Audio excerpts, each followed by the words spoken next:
Oh, We've can't got wait it. to see We've that got it. baby. Oh, Oh my I'm gosh. blind. Oh, It's actually so heavy. Like, oh my gosh, that is just it's so so cool. pretty. Yeah. Oh wow, put it around your neck, girl. I will. We'll work. Yeah. And the other girls are saying, like, without being not humble, I suppose, it's like really heavy, so you can't wear it on your neck for too long. Like after That's so 10, 20 good. minutes, it's like, okay, I think I'm getting a rash around my neck. Like, So right now, like, oh, I sleep with it. You go, oh, it's actually really uncomfortable. yeah, I will knock my teeth out if I accidentally like hit it.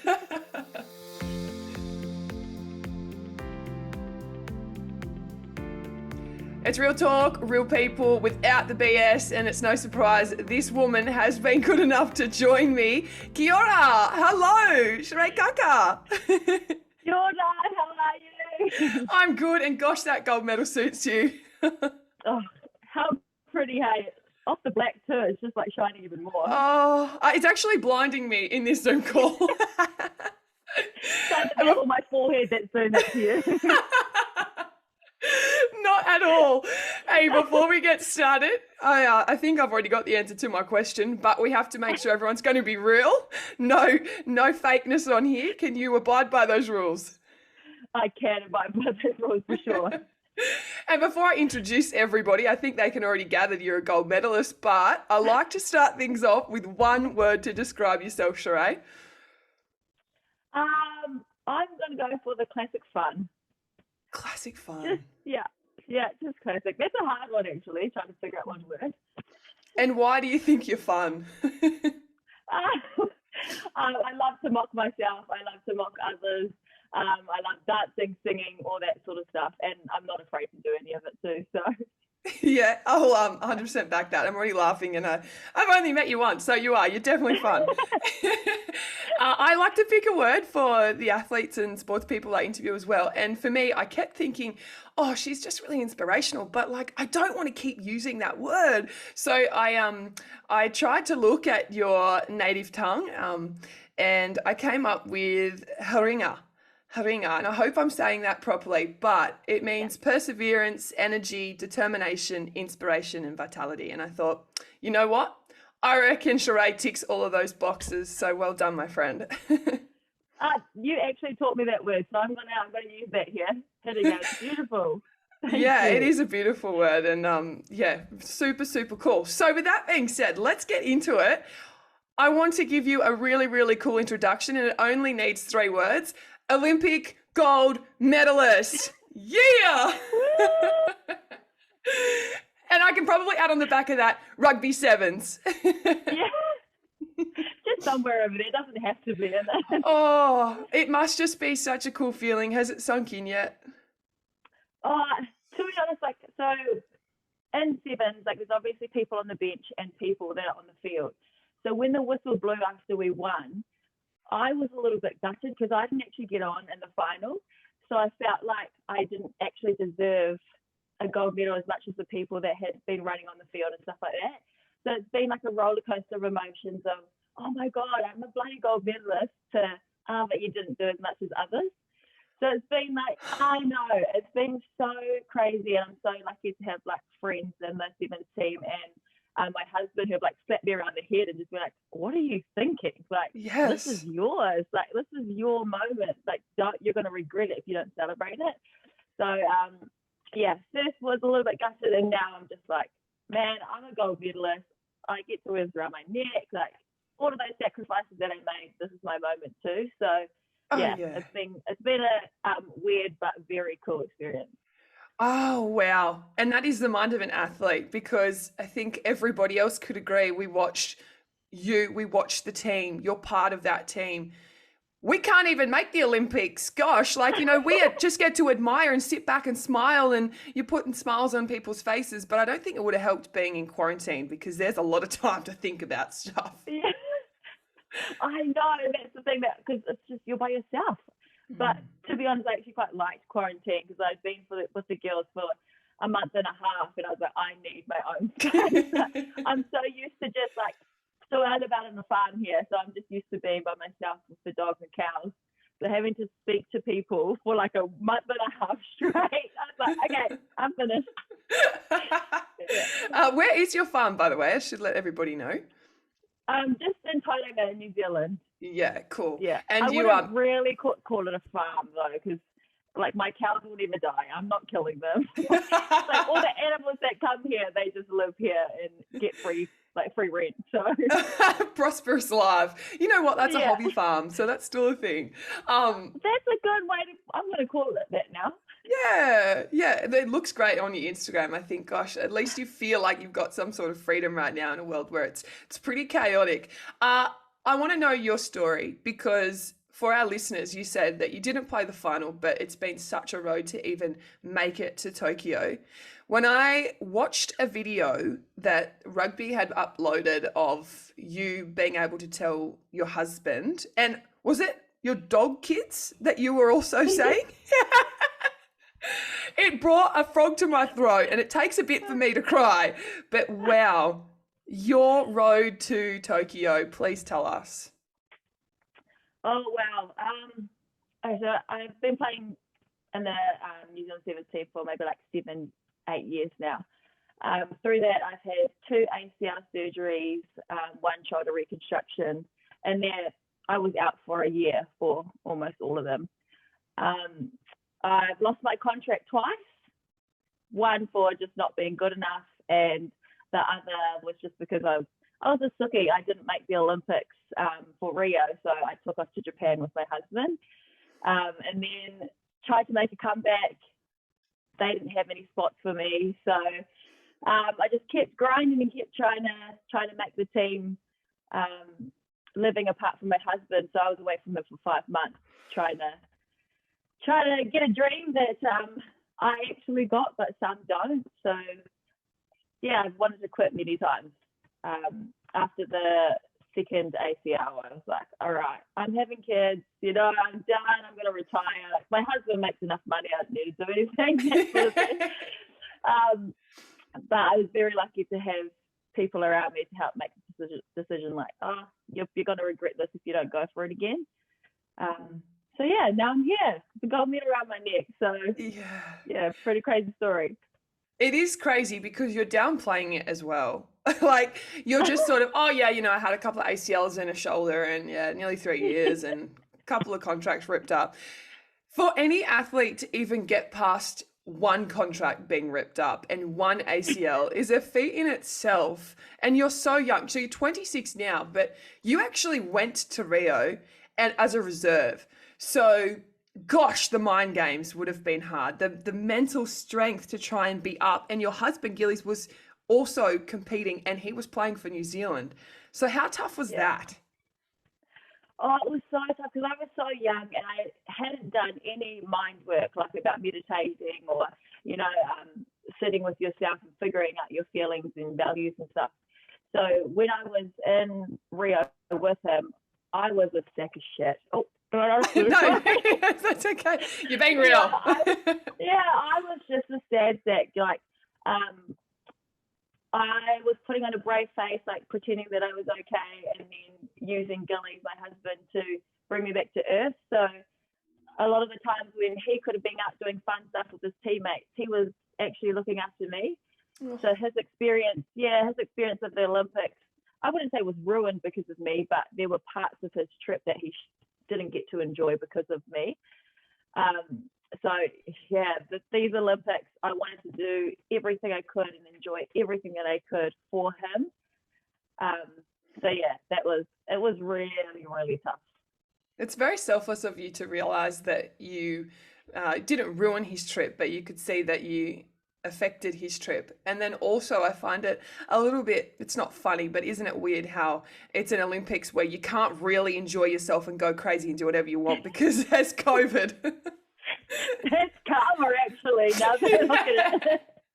All right, universe, 1 to you, 1-0 to you. Yeah. Now clear out and make everything good for 2024. Yeah, exactly. I do have you on here for one specific reason that I want to get into just after I congratulate you on something else. In the gold medal match against France, you win 26-12. And there's a post-match interview. Well, it was more of a speech, a thank you speech. And I could not get over how respectful the New Zealand Rugby Sevens team was, because first I saw Ruby Tui talk in her native tongue to a BBC reporter and then translate to English. Then I see you thank everybody home in New Zealand and around the world, and you talk to your brothers and sisters in Japanese. What? How? Where does that? It was so beautiful and respectful, and I thought everyone needs to take a page out of Shiray's book. Japan is my second home. So my husband's been living there since the last Olympics.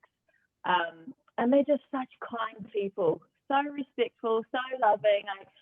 When I played over in Japan for, I think it was like 4 months, and I had to see a physio, he couldn't speak English. So he got his 60-year-old nana, who lived an hour away, to travel and come and speak to me in English. Yeah, so just like small things like that. If I had have known, I would have used Google Translate, you know, there was no need for that. But that's the extent they go to, just to make you feel like looked after. So it was actually 2 years ago when I wrote in my notebook, I said Olympic gold medalist, say speech in Japanese, and score a try at the Olympics. I didn't get the last one, but I look back now and I got those first two. So I was like, I'm not the captain. I probably won't have a chance to say a speech or anything. So when the microphone came to me, I was like, oh, this is my moment. I have to thank Japan. Like, I have to do it. Yeah. Wow. And knowing the Japanese language and having confidence to do that was, I think, very admired. I certainly was like, take a bow, that's beautiful. And it also encouraged me to, when I was speaking to you, go, okay, well, how can I respect you and, know something at least in your native tongue. So it has an effect. So well done. Oh, thank you. And like I said, hitting out, that's such a beautiful word. I'm definitely going to take that out. Yeah, because I mean, it's about you. It describes you. Thanks for that. All right, let's move to what I did ask you to come on here for. And it was a really interesting hit home. It was a post on your Instagram after, when you had probably lots of time to think. But I'd like you to read it out. And it sort of revolves around women in sport and life after sport and having babies. So go for it. All right. As a female athlete, I now have to decide whether I want to continue being an athlete or start a family. As a female athlete, I'm now choosing to check my eggs to see if I can do what's natural for all women. As a female athlete, I had to have an honest conversation with myself. If I try for a baby now, is 1.5 years long enough to make a comeback? With girlies living in Japan, who will look after baby if I try to play again? Will I regret my decision if I choose to start a family instead of continuing rugby? As a female athlete, I have to tell my husband to wait 3 years for the next Olympics to try for babies. Now, some people may read this as complaining, but this is just my reality. I'm thankful that there are people before me who helped shape what women in rugby on their journey to motherhood. And people like the NZRPA who try their best to make the decision easier. I know people before me who didn't have this, and athletes from other codes still probably don't have that support system either. But I guess what I'm trying to say is, being an athlete, female, male, whatever gender you identify with, can sometimes make you look deep down and figure out what the fuck it is that you really want. This is one of those moments for me. Blessed to be able to make these decisions, blessed to have a supportive hubby, and freaking excited to see what the future holds. For now, though, it's time to get out of quarantine so I can stop trying to be the queen of Insta and TikTok. The last bit was great as well, because I am absolutely enjoying those TikToks. Keep them coming. Make sure that for our audience, get on there, Shiray Kaka. She's great value. But let's talk about that more serious side. Have you had more time to think, and why do you think it's such a relevant topic to discuss at the moment? To be honest, lots of the posts I do are just from what I'm feeling. I just put it out there, and I didn't actually know how much of an impact it had on a lot of women, like even women just like in business. You know, it doesn't have to be athletes reaching out saying, yeah, man, I've had to make this decision too. And I know men, they're probably like the kicking up the stick because they have to, they don't go through this stuff to understand it. But I want them to understand. Like if they are, they hear the NZRU and it's a male and he doesn't have this reality, I want them to know that so they can actually make it easier for their players or for their workers. So I guess for me, it was. I was sitting there like, this is actually the end of the Olympics. I had told Gillies before I came back, once we get a gold medal, I'm done. And I want to try to, conceive, is that the word? You can tell Yeah, me what yeah, I'm not to conceive of it. You're ready. Yeah, I'm ready. So having to actually sit down with her and be like, oh, actually, I don't think I'm ready. I want to be the player that, coming off the bench and actually getting some game time. So that's probably what made me think about it was, well, have you actually done everything that you've wanted to in this black jersey? Have you done yourself proud and reached all the potential that you can be? So at this point in time, I will be trying to make this Paris 2024 and stay with NZAU for another 3 years. But if it changes, it changes, and it changes every day. So who knows what's going to happen, really? Yeah. How was it having that conversation and being comfortable enough to have that conversation with Gillies? I am so lucky to have a supportive husband like him. He always, I say something and he's like, okay, fine, let's do it. Like, he doesn't even need to know the details, he just jumps straight in. And then when the tables are turned, I'm like, no, I need to know every single answer to the so lucky. My mum, I've got like 6 nieces and nephews, about to be 8 because my sisters are pregnant now, and so they're all just waiting for me. Like, now is it time? Is it time now? I was like, well, I've got another puppy coming, maybe. Yeah, so at least by the time I have babies, I'll have lots of babysitters for them. So absolutely, yeah, it's such a good topic, and I think how you worded it was really good too, because I don't know if you agree with me, but sometimes it feels like women are becoming more dominant in terms of having a voice, which is really healthy because it opens males up to how a female is feeling and the demands of what women need. But also, it seems to me in that post that you didn't want to sound like you were complaining, and you stated that, because there's a fine line between sounding like a whinger and sounding like someone who just wants a voice. Yeah, that's the hard thing of social media, is that it's not coming from your mouth, so people can take it however they want to. But yeah, for me, I'm just like this. I'm on this podcast and it's real talk, and that's what I want to be on social media. I don't want like ass and titties everywhere and like for people to think that's the normal. I'm like, no, real feelings, genuine problems that everyone is facing. Like, that's what I want to see more of.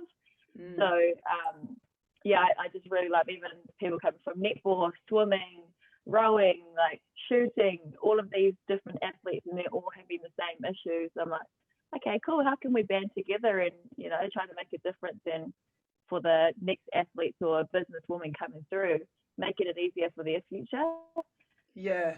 Yes, I don't know what it's like for you in your job too, if that's in things that you guys have to think about as well.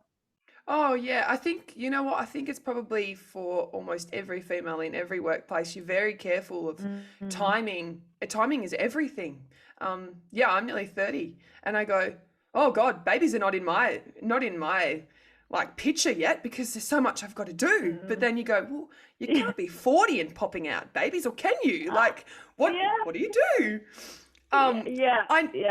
I noticed on your post there were a lot of female athletes and females, like you mentioned, who took a lot of comfort to that post, myself included. And I guess the question is, what is the resolution? Like, how could it be more comforting and better for the female athlete to continue to play sport whilst having a baby? I don't know. I definitely don't have the answer, not at all. But in rugby, we are so lucky because we get supported for a full year if we choose to have a baby, which is, so we get support, monetary support, as well as we've got psychologist. We've got a personal development manager who helps in your off-field stuff as well. So I think we're actually really lucky in rugby, and that was because there was Kayla McAllister, Lyric Faliafanga, who had babies or got pregnant, and then came back and was like, well, where's our support? Like, how are you guys going to help us? Yeah. So it's actually because of them that, you know, a conversation started happening. Yeah. But that's the resolution, I guess, is just getting the conversation started. And, you know, hopefully that one big business dog will pick up that conversation and be like, okay, now what do we do? Yeah, having more women from the top. You mentioned, like, you know, if there is somebody in charge at New Zealand Rugby and they happen to be a male, it's always healthy to have females at the top too, so you get that balanced opinion. I mean, 50% of the population, if not a little more, are female, so it's going to affect you. But as a really good, I guess, question in that is women supporting women, and I think we're getting better at it. But gosh, there are many times where a woman sees it as an opportunity for herself, and rather than sticking together, will tear the other woman down. That's so good. So before I came back, so I'd only been contracted for a year and a half now, and I would not, like, on Instagram, not follow any of the other countries. Like, I didn't want to see what they were doing. Like, I didn't want to have anything to do with them. And now I'm like, as soon as I see a rugby player, I'm like, follow. Like, you know, I'm like, hi, like, I know we're going to play you, but I think you're doing so amazing in this space, you know? So, like, I had to do all this work on myself to be like, yeah, we're going to play them, but, like, it's more than that. Like, we need to grow women's rugby together. And if they're doing a good job, like, I want to see them do well, and I obviously want to win gold. But, like, I still want to see them being, like, just amazing people off the field too. And that's how I knew I'd grown a bit, because I wanted to see every other country grow too. Yeah, it is such a fascinating topic. I noticed that your one of your heroes is Honey Hirame, and she's like she's a goddess, I know, over in New Zealand, and even with Australian Rugby League, she's the GOAT. She's such a goddess. She came back from a baby, and I know that she had her son quite young, but it's becoming more uncommon. I know you rattled off a few of the sevens ladies who also came back from babies, and there's a few in rugby league, but it's certainly a struggle. It's like, it doesn't seem easy. So I just hope that if you do decide, and whatever you do decide, that you'll have the support. And it seems like there are women who've gone before you who have helped make it easier for you. Yeah. There's definitely, like, inspiration in that side, but it's all just the little what ifs that always pop up all the time, you know, like, oh, what if you leave and then, like, a superstar comes in and you can't get your spot back, you know? Or, you know, what if you have a baby and then you're, like, not as fast, or just stuff like that. So, like, I'm always, I decide, and then there's these little, like, you know, little voices that pop in. So then I have to get back meditating again and sort my brain out so it will stop popping in again. It is, because you know what? It's the not knowing part. You don't know how your body is going to recover from having a baby, and you won't know until you do try. But I do think that whatever you choose, you'll be fantastic. And I love that you meditate, because you're very in touch with what your values are now, and you've been doing that. You visualize that you were going to get a gold medal, and girl, you came home with a gold medal. It's pretty good. It's so funny, because, like, all this holistic stuff, when I looked back at it, like, years ago, I was like, they're so crazy. It's like, you know, tree huggers and all that sort of stuff. And I'm like, how did I not do this sooner? Like, it's crazy. What's your tip then for our listeners if they don't meditate and they're a little bit hesitant to try it? What's the best advice you could give somebody listening? There is so many different ways to meditate. Like, pray. Like, if you pray, that, to me, that's a form of meditation. If you are, you know, visualizing things and putting a feeling with it, like, that to me is meditation. If you're dancing, twerking, and you feel alive, like, you know, that's meditation. Oh, cool. So tick. Yeah, 100%. Like, whatever you're doing to make yourself feel better, like, to me, that's a form of meditation, if it's running or whatever. So, yeah. Cool. I just think don't be too serious with all that sort of stuff. Yeah, Great. I feel like you're not because you're fun. And Shiray, thank Yeah. you so much. I appreciate your time. It's been unreal. Thank you so much for having me.